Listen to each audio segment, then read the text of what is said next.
Hey guys and dolls! M.S-GOSS. So I'm just doing it now so you can see it because I'm going to then put it down here. Back to business. So in this week's video that I thought I would do something which a lot of you message me about and ask about because I seem to do a lot of it, which is travelling. So in this week's video I just thought I'd give you some of the things that help me with my travelling. So let's get to it. So one of the biggest things that I think of when I'm going to travel is preparing. I know it sounds very basic, but fail to prepare, prepare to fail. Do you know what I mean? So what I can tend to experience is this sense of overwhelmingness. I get really overwhelmed, and when I get overwhelmed I just shut down, like I just stop computing what's being said to me or what I have to do. So to avoid this feeling of overwhelmedness, is that even a word? I always make like a checklist. Yes, I know, it sounds very basic, but this is what it's about. It's just about being really simplifying and being basic. So I'll make a list of what things that I need to take with me, what things are really important, and I'll just write it on my little notepad, and then as I go through packing I will just tick it off. I mean, bearing in mind a lot of the travelling I do is not really, I don't take big cases, it's usually just small hand luggage. So, you know, that kind of simplifies it even more for me because I only can take a certain amount of things. I will make a checklist, and the first thing I do, and the first thing I always think of, is my medication. But now I'm on a different drug, so, you know, it's an infusion, so I don't have to really think of taking Gilenya with me, but I do always think of the vitamins that I need to take. So I take biotin, and I take vitamin D, and I take cod liver oil. So I always think of them first, and then I think of what clothes to take.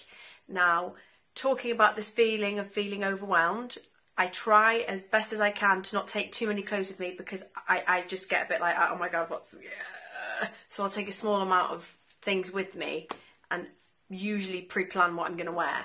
I know it sounds really organised, but I'm not organised. Like, I'm really not. I'm not that person. But when it comes to travelling, I kind of am. I'm not saying you have to do this, but I just think it's really important. Just for me it is, especially. So I've got like a little card and I put that in my purse, and that basically just, for whatever reason, I don't know, just if I can never explain to somebody I've got multiple sclerosis, even if something's happening, I feel faint or whatever, I've got this little card in my purse that just basically gives a little bit of a history of what drugs I've been on, what drug I'm on, and what a condition that I have, and I always make sure that that's in my purse, along with my MS nurse's details as well, in case you needed to contact her for whatever reason. And then I always make sure as well that I've got my headphones.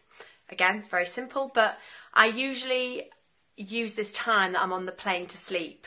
I'm not necessarily saying I will go to sleep, but I really use it to try and relax as much as I can before I then start on the next part of my journey, which is travelling to wherever I need to go, whether it's on a tube or on a bus or a train. So I'll try and take my headphones and just switch off so I can get a little bit of rest. I always try and put flat shoes on. I'm not saying I'd wear massive heels, but I usually know that if I'm getting off at this point at the airport, or I'm going to, like I said, into a car, or whether it be on the train, I always try to put my flats on and take my time. You know, the point is just not to feel overwhelmed, and it will be sorted out, okay? Everything's going to be fine. Just don't feel like you can't do something. Like, you can. And if at any point that you do feel like, oh my god, I've lost control, just ask for help. Yeah, so I hope it was kind of helpful telling you how I get on with my travelling and what I do, because again, everybody's different, and I know it would be a lot different if maybe I had a wheelchair, or, you know, I had some other thing that I had to deal with. You know, everybody's different, but that's just my journey. That's just what I have to do when I'm going on my travels or when I'm preparing to travel. So let me know. You message me if you're going on another trip or you're doing a trip, and like give me some of your tips, something that you do, you know, maybe it could help me. Yeah, anyway, so thanks so much for listening, and see you next time. Ciao.